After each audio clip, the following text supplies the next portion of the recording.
Η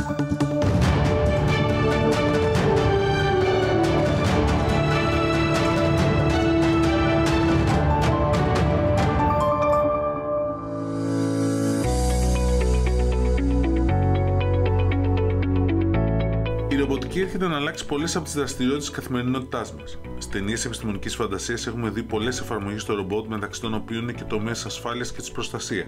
Όπως επίσης τα ρομπότ μπορούν να χρησιμοποιηθούν και στον τομέα της επιτήρησης, αλλά και της έρευνας και της διάσωσης. Γενικότερα, είναι πολυάριθμες οι εφαρμογές στο ρομπότ που εντάσσονται στην κατηγορία των ρομποτικών συστημάτων ασφαλείας, όπως είναι πιο γνωστά. Έναν τομέα που βλέπουμε ήδη πολλές και πρακτικές λύσεις να έχουν ήδη υλοποιηθεί και να αξιοποιούνται.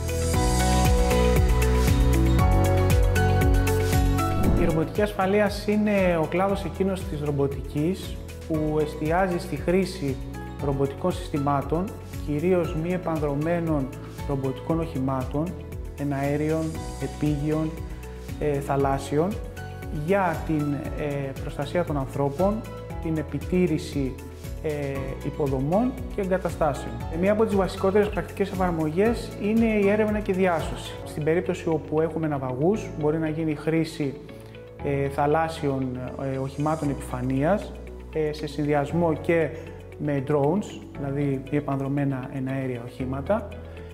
Σε περιπτώσεις όπου έχουμε σεισμούς ή τρομοκρατικές ενέργειες, όπου μπορεί να έχουν προκύψει κατολιστήσεις σε κτίρια, οχήματα τέτοια, κυρίως επίγεια, αλλά και εναέρια, μπορούν να επιχειρήσουν μέσα στο χώρο, να ψάξουν για επιζώντες. Μπορούν να χρησιμοποιηθούν επίσης τα οχήματα αυτά για την πρόληψη της μόλυνσης του νερού.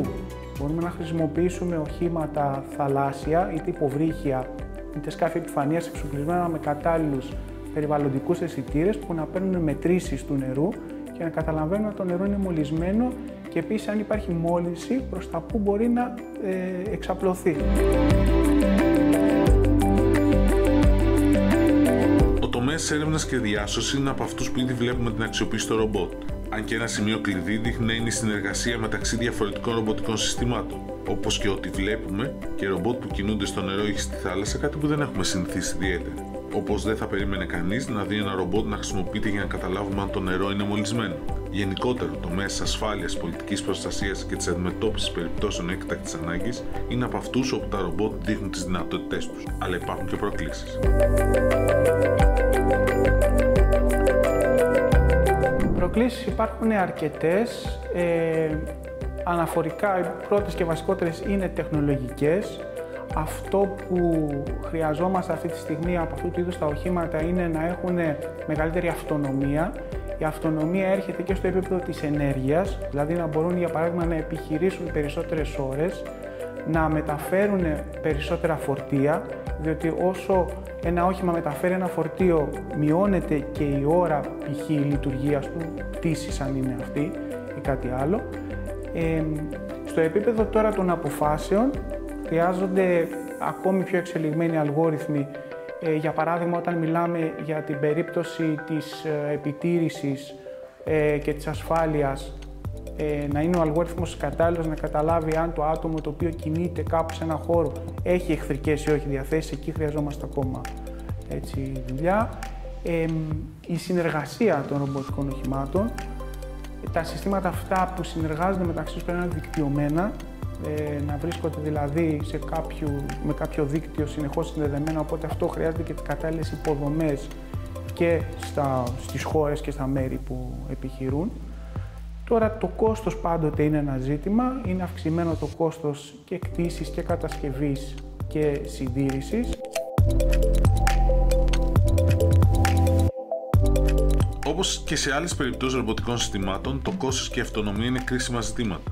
Ενδεχομένως εδώ η αυτονομία να είναι ακόμη πιο σημαντική, δεδομένου ότι υπάρχουν περιπτώσεις όπου τα ρομπότ θα πρέπει να είναι διαθέσιμα όσο το δυνατόν περισσότερο. Όπως κρίσιμο είναι και το θέμα των υποδομών, αλλά και της διασύνδεσης μεταξύ διαφορετικών συστημάτων. Ζητήματα που καλείται να λύσει το Κέντρο Αριστείας Ρομποτικής Χέρου, όπως και να δώσει ευκαιρίες σε Έλληνες ερευνητές να αναπτύξουν τις δικές τους λύσεις. Η Ελλάδα δηλώνει και εδώ παρόν και υπάρχουν αρκετές ευκαιρίες τις οποίες μπορεί να αξιοποιήσει.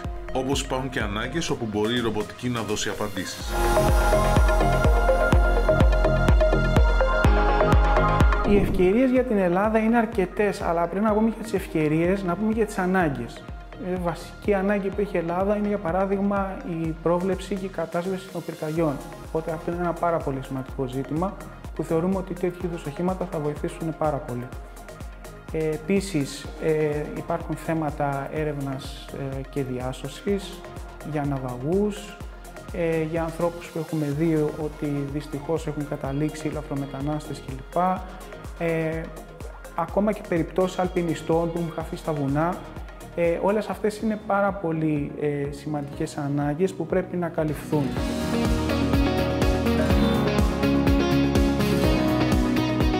Τα ρομποτικά συστήματα ασφαλείας μπορούν να αξιοποιηθούν με πολλαπλούς τρόπους στην Ελλάδα και προσφέρουν τη δυνατότητα να κρατάνε μακριά τον άνθρωπο από τον κίνδυνο. Το επόμενο βήμα είναι προφανώς η μεγαλύτερη χρήση τεχνητής νοημοσύνης προκειμένου αυτά τα συστήματα να γίνουν πιο έξυπνα και να προσφέρουν ακόμη περισσότερες δυνατότητες όσον αφορά τομείς όπως είναι η πολιτική προστασία. Αλλά τι θα πρέπει να αναμένουμε στο μέλλον?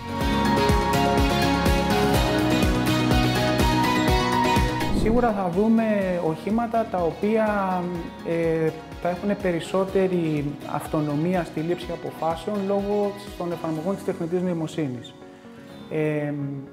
Ένα βασικό ζήτημα που έχουν επίσης τα οχήματα αυτά είναι το να μπορούν να χωροθετηθούν σωστά και να πλοηγηθούν αυτόνομα με αποφυγή εμποδίων και άλλου τέτοιου είδους ενέργειες. Αυτό σήμερα είναι εφικτό σε περιβάλλοντα τα οποία είναι δομημένα και θα λέγαμε ελεύθερα από εμπόδια. Όταν όμως μιλάμε σε περιπτώσεις όπου έχουμε κάποια καταστροφή, κάποιο σεισμό κλπ, όπου εκεί είναι πάρα πολύ δύσκολο να γίνει πλοήγηση γιατί είναι κατεστραμμένος άγνωστος χώρος, εκεί η τεχνητή νοημοσύνη θα βοηθήσει, όπως επίσης το να επιχειρήσουν αυτά τα οχήματα σε περιβάλλοντα που δεν υπάρχει GPS.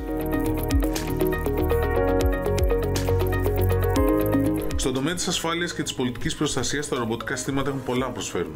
Είναι από τις περιπτώσεις που τα ρομπότ βοηθούν στην προστασία των ανθρώπων, με πολλούς και διαφορετικούς τρόπους. Και είναι ένας τομέας όπου θα δούμε τα ρομπότ να χρησιμοποιούνται όλο και περισσότερο τα επόμενα χρόνια.